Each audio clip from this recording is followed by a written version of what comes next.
بقول لكم ايه يا جدعان، انا جايب لكم حاجه جامده فشخ. الاكل ده ولا ايه؟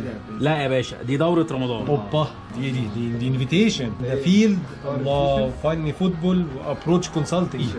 ده احنا ايه هننقي بقى من التيشيرتات دي ولا ايه؟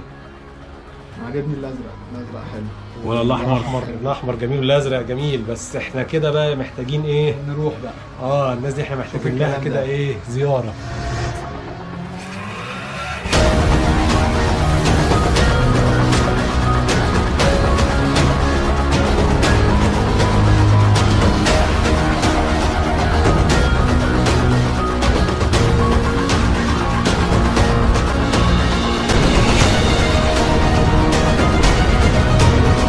احنا عاملين دوره جديده خالص. الدوره هتبقى من 64 فرقه، كل مجموعه فيها 8 فرق. يعني انت اقل عدد ماتشات هتلعبه 7 ماتشات.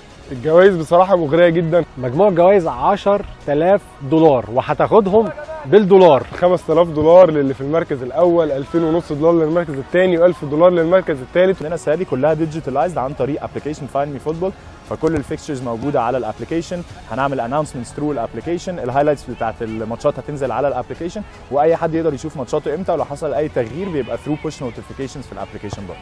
كمان المميز ان مكان البطوله مش بعيد، تقدر توصله من اي حته، في باركنج كبير كمان لو انت بتيجي بعربيتك وحابب تركن العربيه، وفي كار ووش كمان، يعني تركن العربيه وحد بيغسل لك العربيه وترجع تلاقيها مغسوله وزي الفل.